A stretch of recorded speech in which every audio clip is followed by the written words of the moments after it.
and welcome to the Edwards TNT session at PCR Valves eCourse 2020.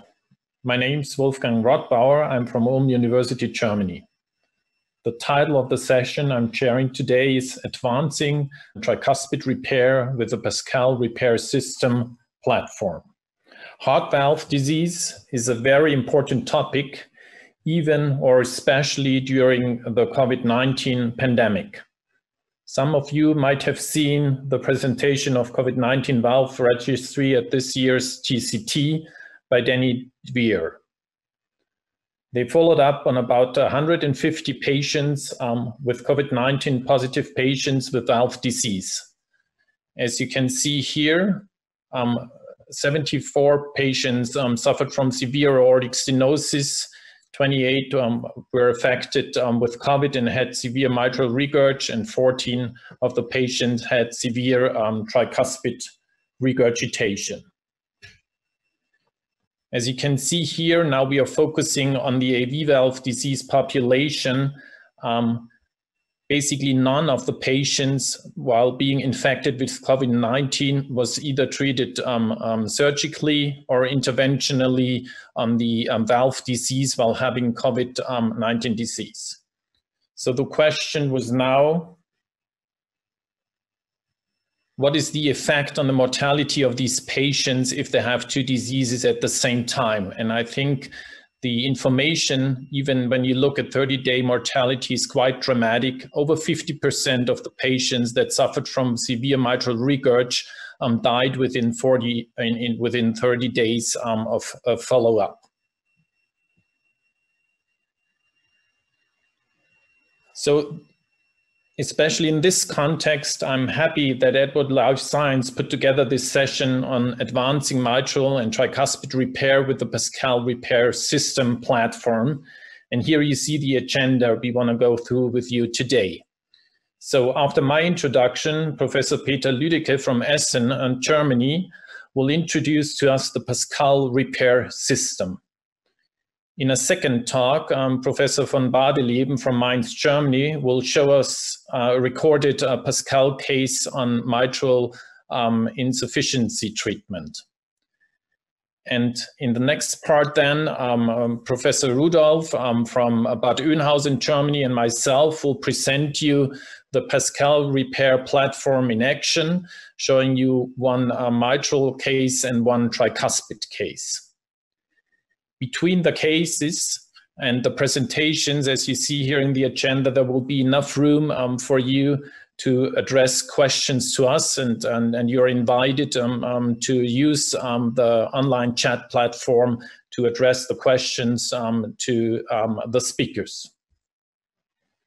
Before we now get started with the first presentation, I would like to point out to you that Edwards has started numerous studies on the treatment of either the mitral valve or the tricuspid valve diseases with already established devices. We are used to using the PASCAL system, but also novel devices such as the SAPIEN M3 or the Evoke system.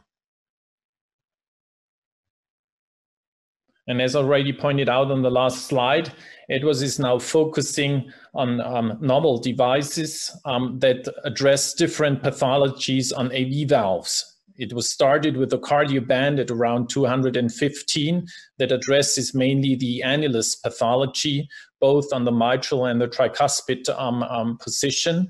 Then in 2019, the PASCAL Repair System was started first for the mitral valve, and in 2020 it went to the tricuspid valve. And at the same time, a modification of the PASCAL system was introduced in 2020 for leaflet repair. And in the following years, I think we will see data with robust Edwards studies on a complete valve replacement, both in the mitral as well as in the tricuspid position. With this, I would like to end and hand over to Professor Lüdike and his talk.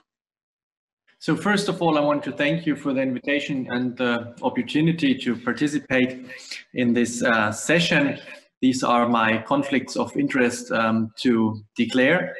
And I will start with explaining the key features of the PASCAL technology. We'll then go over to review latest data, and we'll then give a short look out on upcoming clinical trials. Although it might be a kind of a simplification, there are three prominent features of this new device that are pretty relevant when treating mitral and tricuspid pathologies. The supposed most prominent feature or dominant feature, because it's the biggest thing in the device, is the central nitinol spacer that is designed to fill the insufficiency gap between the leaflets and thus prevents backwards flow of blood to the atrium, as you can see in this 3D view after a successful implantation. Besides this obvious effect of filling a gap, the nitinol spacer and the broad conjugate pedals contribute also to a not less important mode of action. This is reducing stress on the leaflet. And as you can see in this digital animation of a mitral valve with an edge-to-edge device with and without a spacer, the green areas display areas of high mechanical stress. And what you can easily identify is the fact that the spacer-containing device puts less stress on the leaflets since they are not pulled all the way together, but only to the level of the nitinol spacer. And if this translates into a more pronounced longevity of the results due to reducing or restoring forces, must be surely answered in the future from clinical trials. But a second answer that should be given in this animation is the effect of this supposedly big device on the residual diastolic valve opening area. And as you can see as well in this animation is that the valve opening area is expected to be even larger when using a spacer containing device compared to a conventional edge-to-edge device. So as I mentioned at the beginning, it's certainly an oversimplification to regard the central nitinol spacer as a single feature, but it should be regarded more as a bundle of features to improve the effectiveness and longevity of the results. The PASCAL Ace is the future development with a more narrow profile and a flatter spacer that was designed to complement the portfolio, and the first experiences with the second available edge-to-spacer device show that it's a real improvement to have this additional size available. You see here the narrow profile. This is 6 millimeters compared to 10 millimeters in the PASCAL 10 device, and here the flatter size from the side. Especially in pathologies with interfering chordae, it seems to be an advantage to have this flat and narrow profile, especially in very medial or lateral pathologies. The second aspect I want to focus on is the design and the quality of the clasp and the retention features. Well, you can move them independently from each other, but this is nothing unique anymore and available in other technologies as well. But what is unique in the field, and we might discuss on this later during the cases, is the fact that the retention elements are aligned parallel to the direction of the collagen fibers of the mitral valve and thus minimize the force we put on the tissue.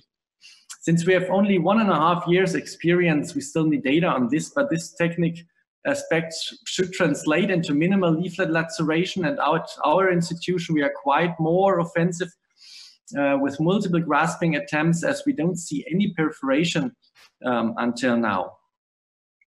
The third aspect I want to highlight is the mechanism that allows you to retrieve the PASCAL once you have entered the ventricle, which is illustrated in this short movie here.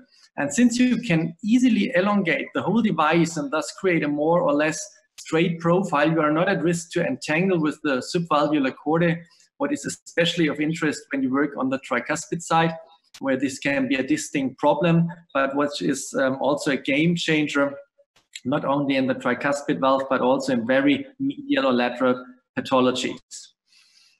The last slide on the technical features shows the implant catheter system that consists of 3 independent parts and allows you to navigate also in 3 independent planes, and the cerebral catheter contains a side port for continuous measurement of the left atrial pressure.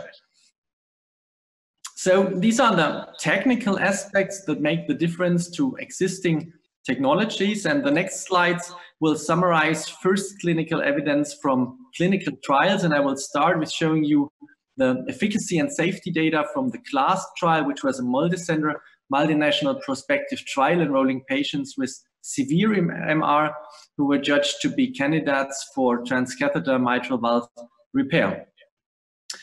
These are the 6-month outcome data from the whole cohort, and you can see that reduction of MR to a level of 0 or 1 plus was able in nearly 3/4 of all the patients, and a reduction to a mild or moderate MR was possible in nearly the whole cohort.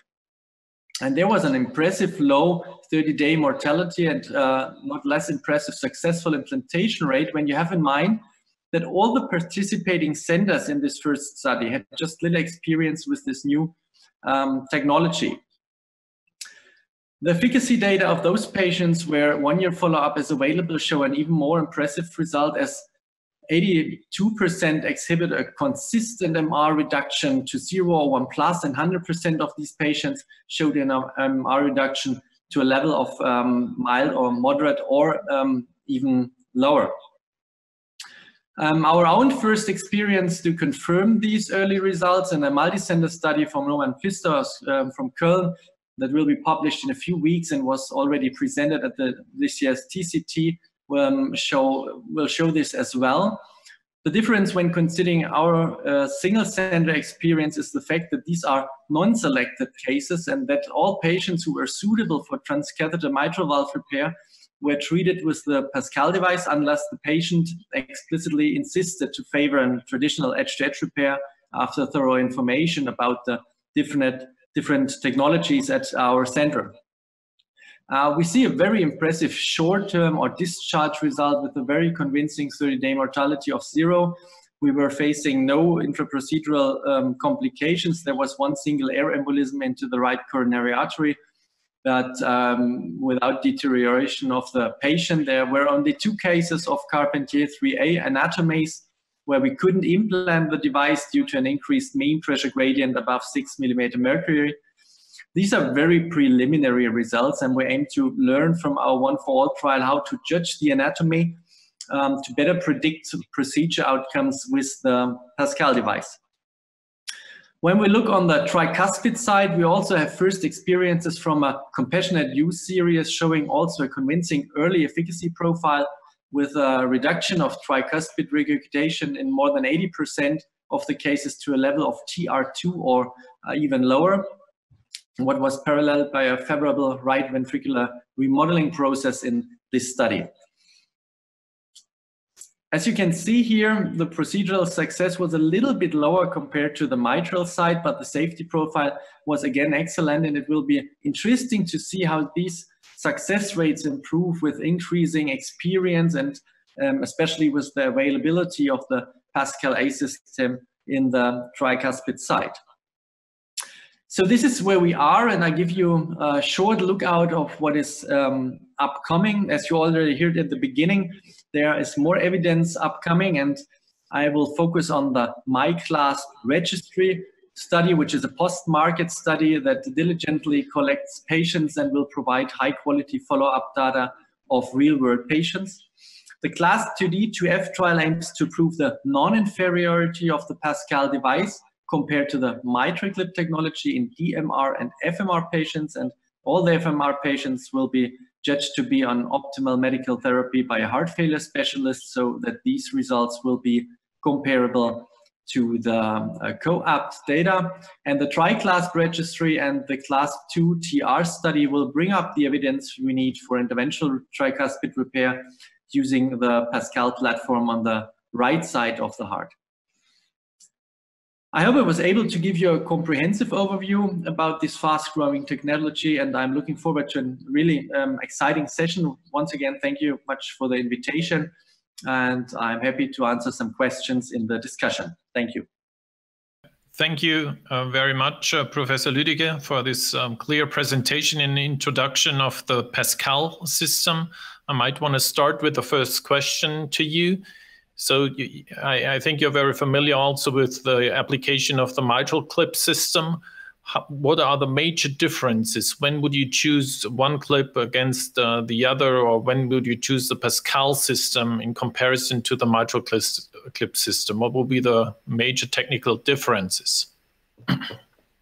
Well, to be honest, and this is what I wanted to figure out with our presentation and our approach to enroll more or less all patients with the PASCAL device, I think it's too early with the technology we know just 1 year to have a clear algorithm when to choose which device. I think also some centers gained a lot of experience with this new technology. It's quite really early, and from the first day on, we were of the opinion that the newer device offers some safety aspects which are new, and on the other side, the efficacy was supposed to be even equal or maybe better. And until now, I cannot really figure out where is the key difference. We tried to figure this out with retrospective comparisons, but to be honest, from now on, I have no clear decision-making process I can offer, and maybe the other participants in this session have a clear answer to this. But to make it short, in very big insufficiencies in functional MR, I think the PASCAL 10 device is a very good option because we have not so much tension on the leaflets. And my first experience is that the longevity of the results due to this lower tension on the leaflets is a little bit more long-standing compared to other technologies. So in regard to that, could you allude again on your speculations on the function of the spacer? I think most of us would think the spacer should reduce the MR around the clip or within the clip or within the PASCAL system. But you showed, I think, some intriguing data that there might be something different or a different function to the spacer. Could you explain that to us again? Especially the role of the spacer, that we don't need to pull the leaflets all the way together, and thus don't put so much stress on the annulus. And I think the restoring forces we have in the established technology might be an explanation why we see after 3 months or 6 months a recovery of the regurgitation, and this might be an explanation why the first results we see show a very long-lasting results in MR reduction. And I think this might be a consequence of less stress on the leaflet, less stress on the annulus. But this is, I think, at the current time point, speculative. But might be an explanation. Mm-hmm. Thanks. So, and when you now translate that to the PASCAL Ace system with a smaller spacer, what would you expect? Would it be a good indication to use it more on the mitral side or more on the tricuspid side? To be honest, again, I think it's quite early to answer such a question, but our first experience favor it when you have entangled problems with the subvalvular chordae, because it's an excellent tool when you have interfering chordae, and you can place it exactly where you want to go.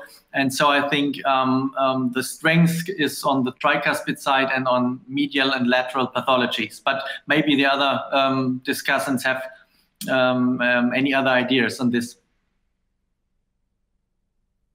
Okay, I don't see that. So let me then finish with one question you might want to address personally.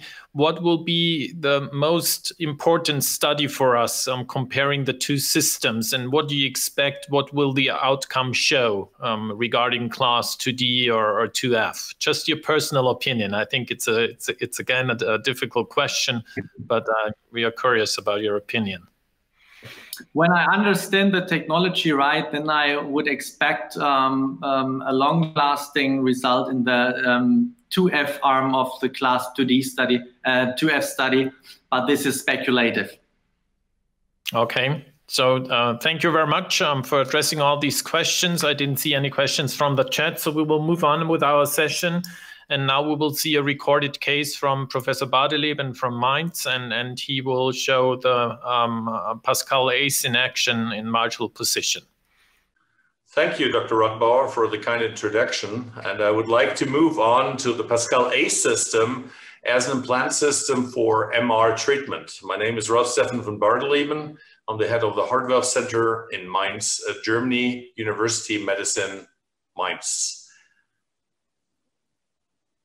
These are my disclosures. I would like to present you a case of a 77-year-old female that is presenting with signs of congestive heart failure. She's in New York Heart Association Class 3. She has secondary MR, typically following a myocardial infarction in 2017. Her ROA is between 0.25 and 0.35. Her regurgitant volume is about 30 milliliters. She has a small anatomy. Her LV EDV is only 128 millimeters or cc, and her ejection fraction is around 38%. So the regurgitant fraction, though, in a small anatomy is high. It's above 50%. And we would like to see how we can treat these very small anatomies now. So her clinical background is an ischemic cardiomyopathy. She has postcapillary pulmonary hypertension, but with an MPAP of only 28 millimeters mercury. Her wedge pressure is in the postcapillary field with a wedge pressure of 19 millimeters mercury. Very typical for this elderly female patient group. She is in permanent atrial fibrillation, and she has severe secondary tricuspid regurgitation, as well as chronic renal impairment, which is true in approximately 50% of the patient. So we see she's slightly anemic with 10.1 gram per deciliter. Here we see already the anatomy. We see a tethered posterior leaflet. We see a very small intercommissural diameter, which is only about 3 centimeters. And we can also see that the effective posterior leaflet is very short. This is also appreciated here in a true view demonstration of the valve system. And you can see that we have a curtain-like regurgitation of the small anatomy that is coming from the posterior part, starting at the end of segment 1, going through all of segment 2, and starting in segment 3. Here you see a typical transeptal puncture for this new device, which is also very posterior. And here the introduction of the eye system and the situation, the control above the mitral valve. We like very much this view where we can test the different motions of the sheath, actually moving it anterior, as you see here, posterior. So this gives us the typical control. Note the flush port that you see between my two hands here at the 5 o'clock position. Now the system is being closed from an elongated position into a closed position, which shortens actually the length and makes it more maneuverable in the left atrium, especially in small anatomies. We take a short look here at the LA pressure. You see a discrete V wave in this patient, and as with the wedge pressure, very nicely reproduced also a 19 millimeter mean LA pressure.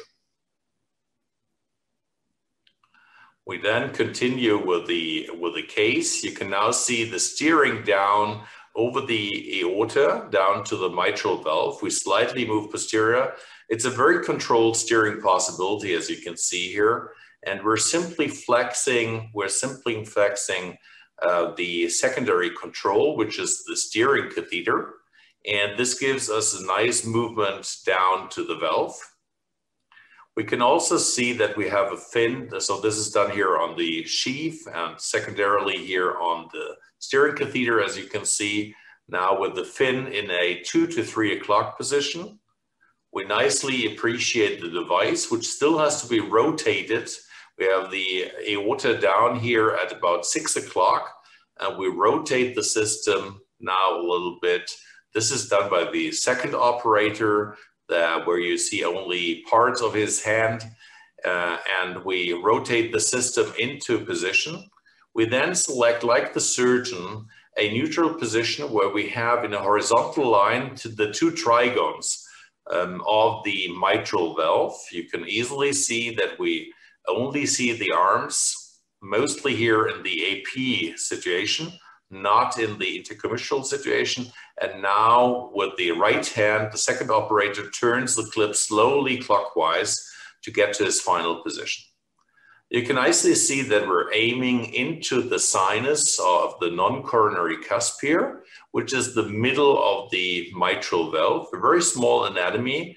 And I would like to remind you that the width of the Ace system here is smaller than the P10 classic PASCAL system. We're now elevating the two clasps, which you can nicely see both in fluoroscopy, but even nicer in three-dimensional echocardiography. And you see, we don't have to change a lot, any position, neither of the fluoroscopy nor of the TOE probe. This can all be nicely controlled during the procedure. Now we lift the pin and we independently engage the clasps. So we're able to actually get the leaflets independently into the device. The device is now being closed after successful testing, and we now will arrive at a check the path situation where we try to pinpoint to the apex, true apex of the left ventricle in order to get a very perpendicular plane to the mitral annulus. So we're becoming slightly more posterior. We're checking the movement back and forth. We're still in the atrium. And you see that all those are fine adjustments, slightly clockwise with the device, as we do it here, small advancement. And we try to be, for this specific ischemic situations, in the middle of the two papillary muscles. Now the closed system with the correct rotation is between the anterior and the posterior leaflet. It is above the papillary muscle heads, as you can see, and it's nicely moving with the interior leaflet. So we're not causing any additional regurgitation at this moment. The system is totally free. It's in the largest caudal-free area of the valve. And now just below the leaflets, we're opening the clip again in the ventricle. You can nicely see that even this clip length already touches both the posterior and the septal wall, the anteroseptal wall. So it is very nice to have here something for a very small anatomy. Now we're getting below the posterior leaflet, which was heavily tethered, as you know, and it is important to engage it with a slight V shape, which we're doing now. You can already see that the anterior leaflet is on. By opening the device directly below the leaflets, we try not to engage into caudal structures that can be cross-connected. So this is a very, very safe method. We have all the time in the world, and we're now adjusting the system to be central and to be correctly rotationally aligned. You see this very nicely. On the left image in echo, you see the two papillary muscle heads below the valve in the ventricle. They pop up as bright white little spots. And this tells me that I'm very symmetrical in the valve. Now the clasps were put down, and you see that the clasp is almost reaching the hinge point of the posterior leaflet. The system is being closed, as you see, with the black knob slowly. We have all the time in the world, and we can cross-check the situation. A very controlled, very pure implant. And you see that we have enough space left and right in the intercommissural view, which you find on the left-hand side, for inflow into the valve. That's very important. I would also like to highlight that we have material which is nitinol, so which will accept some pulling pressure, which may open or be dynamic in its motion. Here you can see already with the small anatomy a very nice result. You can see that the vena contracta is very small. It's only 2 millimeters left, so it's a trace finding next to the system. And we see that even in this only 3 centimeter intercommissural distance in diameter, we achieve a mean gradient of only 4 millimeters mercury. Here in 3D, you see that we really only have a trace finding. We have a nice pulling situation, a nice tissue bridge of the leaflets from the interior side to the posterior side. We check this again in biplane imaging, and I think we can be quite happy. What is very important to know with the device, as with the classical devices, that we have even here a small spacer, and that the result typically after release will not become worse, but even better. and we'll see this in the follow-up images. Here we're checking the pulmonary vein flow, something which has been highlighted in recent publications to be of high prognostic value. So a very important step to do even with a TOE imaging. Now we're about to release the system, as you can see by the unscrewing of the blue knob here. You can see that the system opens and we have a very stable situation of the PASCAL, which is now being connected to the posterior and anterior leaflet. And this stability of fluoroscopy is also a highlight, which demonstrates a very good tissue bridge, a very good situation. So you see the opening here of the P1 and the P3 segment. We see this trace residual regurgitation that has taken away the confluent curtain-like shape of an ischemic mitral regurgitation. And we will be interested to see how this result is being maintained across a discharge of 1 month. And here I would like to share with you the additional information that we have from the follow-up situation. This is 1 month post-procedure, and you can nicely see that the gradient after release is less. So gradient in real life is only 1 millimeter mercury in a very small female anatomy that you've seen. The max gradient is 3, and you see that the Doppler intensity in the inflow is more than the backflow, which alludes to a trace or mild result. On the right-hand side, you see under normal hemodynamic situations in 4-chamber view, on the left lower in an apical 3-chamber view, and in intercommissural view, where you nicely see the opening of the valve and the 2 chordal areas of the medial and lateral papillary muscle, you can nicely see that there's only trace regurgitation left after 1 month. So a very effective first-class procedure in a formerly prohibitive small anatomy. And I think the patient was doing very, very well. So if we look into the overall pipeline here, you can see that the TMTT space is taking off in speed, in volume, and also in procedures. We started also at our site in 2015 with the Cardioband system. We first used it in the mitral. We introduced it before CE mark in 2016 as the second European site, the second worldwide site on the tricuspid system. We've seen the PASCAL system with a larger device that is 10 millimeter for the central parts of the valves for both mitral and tricuspid. And since August this year, we also have as a second device a smaller system, which is the PASCAL Ace implant system that you've just seen in action in the mitral valve, and that has also very high performance in the tricuspid valve. And we will see further iterations in the future of the Cardioband, of the replacement system, which is the EVOC system for mitral and tricuspid. The PASCAL system in further iterations now being available in 2 different sizes, and with the ENCIRCLE trial, the SAPIEN M3 as an alternative way to replace the mitral valve. So more to see in the future.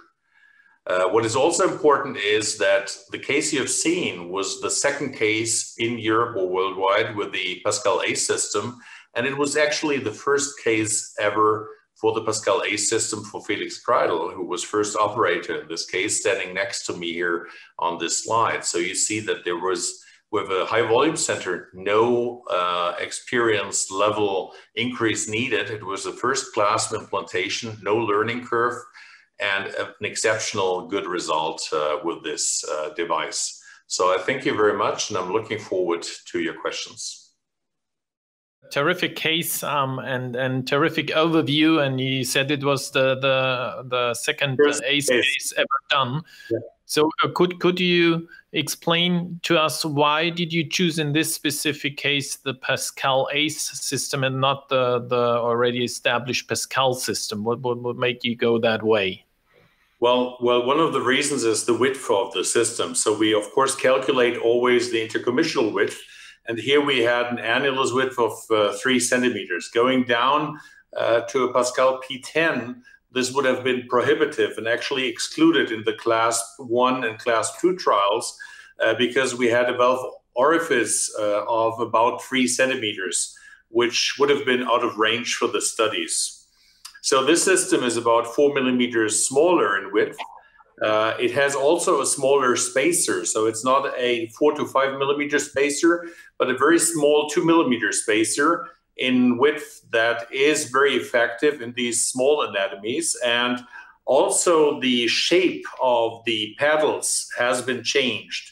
While the PASCAL P10 is a little bit bug-shaped, it's round, so it was designed primarily to be very atraumatic to the leaflets. This system is a little bit more edgy and smaller, so it penetrates better between the cords. This was something we've seen in the first case. We did 5 cases in a row. And actually, already on the second case, I gave the first operatorship to Felix, and I said, well, this is your first one, just do it. And we recorded all 5, and the result was first grasp. It was spectacular, and I said, well, we take this for life in the box case. Okay, so sounds great. Could you give us an opinion on the learning curve of the system? So many centers are already familiar with the mitral clip system. So if you would start up a PASCAL system, what are the 3 major things you should be considering before you give the whole case to the second operator, as you said? Yeah, very nice. I think the learning curve is extremely fast, and all 4 of us have experienced this. And I think even with the Ace system, it will be faster because it's more similar to any edge-to-edge therapy that we have worldwide at the moment. So to give you an idea, the possibility to really put leaflets on the device here is relatively simple.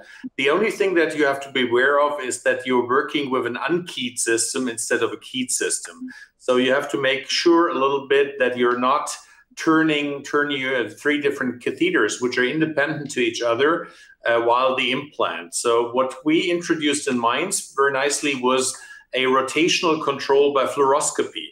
So you've seen that I arranged the C-arm exactly to the echo position of the device. And beginning from this situation, I only control the rotation in fluoroscopy, not in echo anymore. And this is very, very efficient. The second thing that we try to do is we try to engage the leaflets deep into the device. I think that's also a very important learning curve. You've seen the posterior leaflet. The frictional elements were engaged almost at the hinge point, at the annulus of the system, which is highly effective. And the leaflet length is needed to seal against the spacer. So a very important step, especially in the PASCAL system. And the last thing I would like to highlight would be that you have now a mobile clip system. So this is nitinol. I shortly alluded into that in the presentation of the Life in the Box case. So if this system comes under extreme stress, and this is possible at the annulus because the annulus is contractile, it will open a little bit. And this is unique in the market. So if you have MAC or if you have a very close proximity to the annulus, I would prefer this system on these 2 issues, definitely. Okay, thank you very much for these clear answers. And then we will move on to 2 further cases. And the next case will be presented by Volker Rudolph from Bad Oeynhausen. And he will show us again the clip system in action, the Ace system in the mitral clip procedure. All right, so thank you very much. I'm very happy to be part of this great session. I'm excited to share a case with the PASCAL platform with you. These are my disclosures.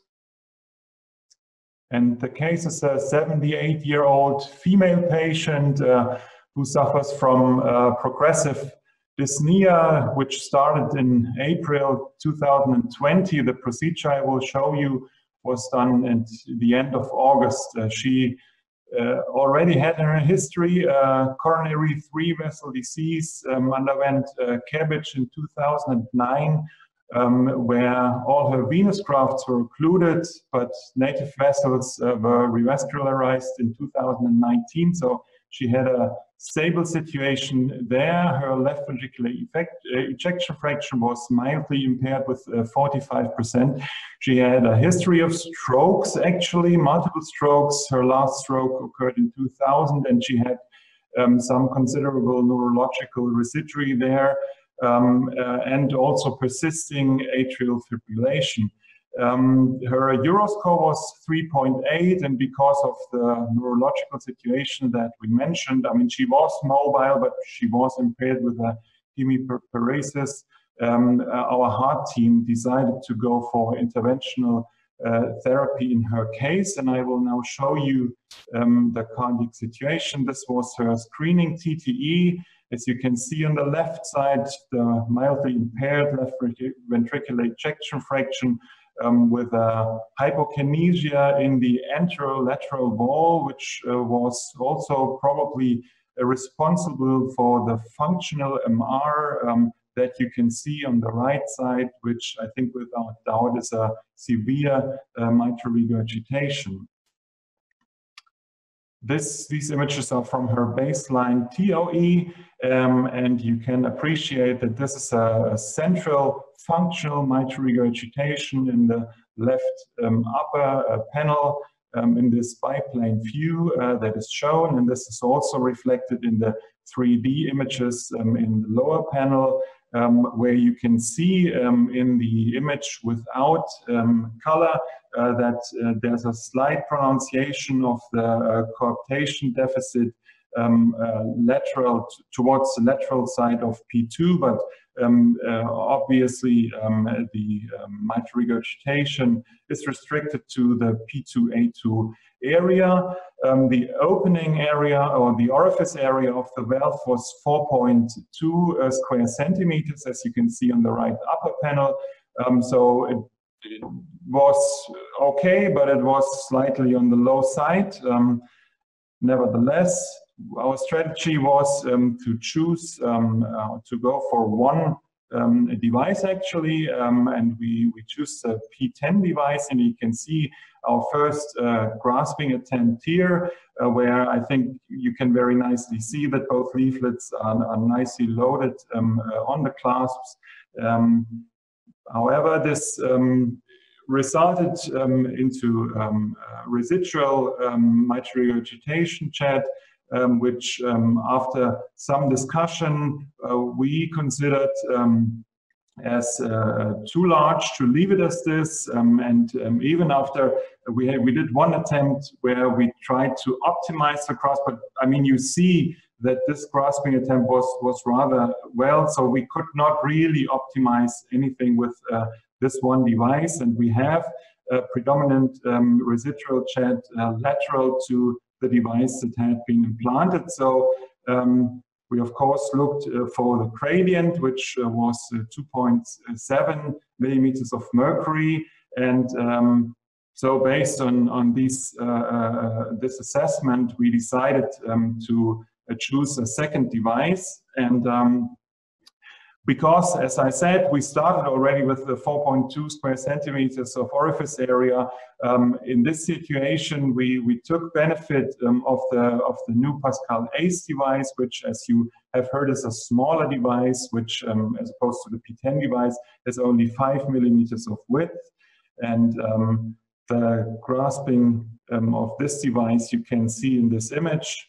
Again, it was not very difficult to get the leaflets, and with this second device, we now had a very good reduction, virtually elimination of mitral regurgitation, with a mean gradient of now 2.2 millimeters of mercury, so numerically less, but of course you can see that the curve or the velocity curve has a much slower deceleration time, now indicating that of course now the orifice area was more restricted, and we did an analysis on this, and indeed we found that the residual orifice area in the reconstructed 3D analysis was around 1.4, 1.5 square centimeters, but nevertheless decided to leave this based on the gradient and based on the fact that this would of course be probably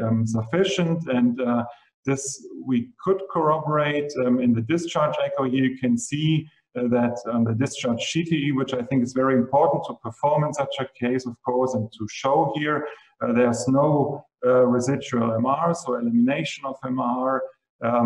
This is in this little inlay, the situation before the intervention, and the gradient in the TTE was then, mean gradient was 4 millimeters of mercury. So I was asked to propose a decision tree for device selection, and I know this can be, and I hope we will discuss this after this talk. The way we do this is we start with the lesion location, and if we have a commissural location of our lesion, I think our preferred choice is the Ace device, because it's of course it's smaller, and thus it's easier to handle and to steer in regions where you have chordae as a problem. Whereas if there's a central lesion location, the first thing we do is we look for the mitral valve orifice area. And if this is very small, and I think it's very clear that we will go for a small device. If at all, this is then a morphology where edge-to-edge repair is feasible. If, on the other hand, it's a larger valve, larger than 4 square centimeters, we would primarily consider a P10 device. If it's in between, I think what we do is we look at the width of the bicommissural vena contracta, or just at the severity of mitral regurgitation. So if you have a larger chat in this situation, I think you could still tend to go for P10. If it's smaller, then yeah, and this obviously, I mean, if you have a situation where it's a degenerative MR, you could also look for the flail gap or the prolapse that you have. And yeah, well, once we implanted one device, we will just start over this decision tree again with the second device if the need arises. So in aggregate, I think the addition of this PASCAL Ace device really gives us more versatility in these procedures, and we all know that this is much needed. And so this is the end of my talk. I thank you for your attention, and I'm looking forward to the discussion. I'm back, and you just saw a beautiful case presented by Professor Rudolph on the mitral position with an excellent result. And I will now move to the tricuspid valve. And there are no significant disclosures to make from my side. So I quickly step to this slide. And as you see here, I think in comparison to the mitral valve, you have certain challenges on a tricuspid valve. And there are two important points. When you look at the valve, usually tricuspid regurg goes along with a severe annulus dilation. And this ends up for you then in the malcoaptation of the leaflets. And it also goes along with a right ventricular dilation. So you see much more tethering, especially on a septal leaflet in tricuspid disease. And then there might be the anatomical challenge that you have a pre-existing device lead going across the tricuspid valve. And regarding these anatomical challenges, you also have imaging challenges, and everybody who's done on tricuspid cases knows about that. So you are quite happy if you have adequate visibility of all valve components while planning your procedure, then they are good off and have a chance of getting a good result. But leaflet insertion is much harder to visualize while doing a tricuspid case. And if you have other cardiac implants, for instance, aortic valves or atrial septal devices in place, this strongly interferes with shadowing with your images while doing a tricuspid case. So now let's move to the to our case, and you saw that in the former presentations. So we have now the choice to either go on the tricuspid position with the PASCAL device or with the PASCAL Ace device. And there are certain considerations to make, and this was already pointed out. The PASCAL Ace has a much narrower profile. And this gives us, and at least in the OM experience, much better imaging while grasping the leaflets. And there is also discussion going on if you get with a smaller device even a stronger effect on annulus reduction or with a bigger spacer, and the data has to come up to address that for all of us. The second important thing is, and this is an especially very, very important feature that was introduced by the PASCAL system, is the independent grasping of the leaflets. You really need that while doing good tricuspid cases, and then this should influence your choice of treatment. And the third thing you should consider is the flexibility, the nitinol flexibility of the device. This also, and we saw that in the first talk, puts much less stress on the leaflets. And I think this is an important point at the very end of the procedure, where we know that volume changes in the patient might have a very dramatic effect on the annulus itself. So let's go to the case now. It's a 70-year-old female which was hospitalized for repeated right heart decompensation, so a classical case of severe tricuspid regurgitation, and she had no left heart disease. And the challenge in this case was that there was already a pacemaker lead going across the tricuspid valve in this patient. And here you see the pre-procedural transesophageal echo. Here on the left screen, you see a pacemaker lead crossing over the tricuspid valve. And on the right side, you see severe tricuspid regurgitation. Now this is our first intraprocedural echo, and this is the so-called transgastric short axis view. And here you see marked with the S, the septal leaflet part, and then the anterior leaflet part and the posterior leaflet part. And on the right side, the color echo gives you an impression of the severeness of the tricuspid regurg in this patient. And now the image is stopped, and on the left part, there is the orifice area, or the gap is highlighted, and this is a rather huge gap in this patient, and this is why you need independent grasping to treat this type of valve. So what you always should do is you should consider, and I think this was already pointed out by Volker Rudolph, what is your strategy when you have the images? And you see here on the left side two red arrows, and they are following a line that goes from the anterior leaflet towards the septal leaflet. And on the other side, there goes a line going from the posterior leaflet to the septal leaflet. So we are planning on doing two PASCAL systems in this patient. And while we're doing two, we focused on the Ace system. Now we are in the procedure, and you see here, usually you start because of imaging quality on the septal part, and you see here the PASCAL Ace system nicely placed on the left side, and on the right movie, everything seems to be fine. We grabbed the septal and the anterior leaflet, but we are not very much at the center of the coaptation gap, so we weren't very happy with that grasp, although we had both leaflets quite nicely in. So we replaced the whole Ace system. We now moved it, you see that on the left side, much more centrally, and we turned it clockwise. And then we get, again, first contact to the anterior leaflet, and I'll show you that on the next movie. So we have already here And the right image on the lower side, the anterior leaflet is already within the PASCAL system trapped. And then we move the whole system, and this is a big advantage now.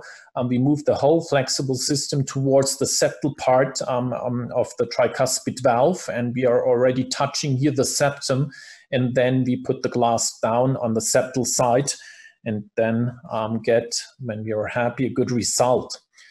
And this was the case here. You see now the first PASCAL Ace in place here on the anteroseptal part, and then we moved on, and we took the second clip, and you see that is turned a little bit towards 10 o'clock, showing from septal to the lateral wall and to the posterior part of the leaflet. And then we close it here, and this was an easier grasp on both leaflets. And I think with that, we achieved a very, very nice result. And I think this is what we expected. So we had no remaining TR, and we had this constant result. Although the pacemaker lead, and you can see that in the left part of the movie, still is in between the two PASCAL Ace devices. So with this, I want to summarize this case for you. So the PASCAL Ace implant system allows well-controlled treatment of severe tricuspid regurg, even in complex situations, such as crossing pacemaker leads. I think that's very encouraging. The PASCAL Ace implant leads to reduced imaging artifacts. This is our experience in regard to the PASCAL system. The independent grasping is very helpful in the percutaneous treatment of TR, and I think you should use that to have a very well-controlled grasping and no injury of the leaflets while doing your procedure. And the flexibility of the PASCAL system might lead to less leaflet detachment. There is no data out yet, but it could potentially be the case, especially on the tricuspid valve, where volume effects on the valve annulus can be quite severe, and stretch on the valves had to be reduced. Let's get started. I think Volker had the challenge to show his decision tree on the Ace or the PASCAL system. So let's get started with Peter. Lüdike. What do you think? Would you go the same along the same lines, or would you do something different in the tree, and why? No, I completely agree with this decision-making process from the colleagues of Bad Oeynhausen, because I think this is very clear, and this covers the experience we made, especially when regarding the valve size, like we saw in the case from Mainz. I guess the biggest challenge for all of us is to choose between the technologies. But I think the proposed algorithm is excellent. Ralph, you agree on that? Well, I do agree, especially on the issue of the Ace selection. For the P10, I would add actually that the A2, P2 position is an ideal space for this device. So irrespective of the size, if we go into commissural or some areas where we want to prepare a more approximation of the leaflets or of the annulus, as you've nicely shown this actually in your tricuspid case, I would also put, even in larger anatomies, the Ace into perspective, and I would not exclude it simply because we have a larger valve. I think that's a very important message. So what we use the Ace for is also to prepare in a very large anatomy with a gap, to prepare this gap, that the gap gets smaller, and you do an Ace first, and then you put a larger spacer in the severely tethered area. And I think this implant technique is also very, very helpful to get extremely good results. And there I wouldn't put two P10. I would always combine a P10 with an Ace, for instance. So I think the whole situation is even more complex. But to start with, I think Volker's scheme is extremely helpful to pre-select the devices. But I would encourage you to have more anatomic and some sub-chapters to this book. So this is only the title for me, and I think we could open a little bit more pages to it in the future. Yes. Volker, would you like to comment on that? Yeah, sure. I mean, I could not agree more. It's really the great thing we have now after 10 years or so, where we had one device and had to come along with it, that we have so many choices now. And I mean, we all know how different morphologies of the mitral valve can be, and tricuspid too, that, I mean, it's just great to have all these opportunities now. And I think it's absolutely necessary to play with it during the procedure. And it's great to be able to do this.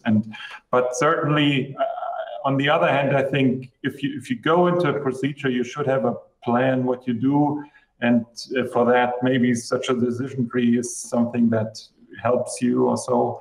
But I mean, it's completely arbitrary, of course. I mean, there are no data on it, but yeah. So Volker, two questions. Is it difficult to put two PASCAL systems together next to each other? Is the alignment a little bit easier with the mitral clip system? What do you think? And would there also be the case where you would combine a mitral clip and a PASCAL system? Or do you think we don't need that? Yeah. So, I mean, with regards to the first question, I don't think it's difficult. What we do is always we go in there in the elongated position, which makes it very easy then to position the second device. And well, the second question is a question that I have to handle with my business director. So in one procedure, no way to do it. But of course, I mean, if there would be a recurrent MR, yeah, I mean, certainly you could combine it in any way you want. We just have to redistribute some money from Ulm to the other centers. That's all. Okay. Yeah. We have the highest church, but not the most money. Okay. So I think we are at close to the end, and I will thank the speakers for the excellent presentations and the cases and the discussion. And I want to thank to Edwards for sponsoring that meeting and bringing up this beautiful PASCAL system that gives us novel options to do edge-to-edge repair on AV valves and with specific features like independent grasping, flexibility, and different spaces. And with this, I want to conclude and say goodbye to everybody. Goodbye.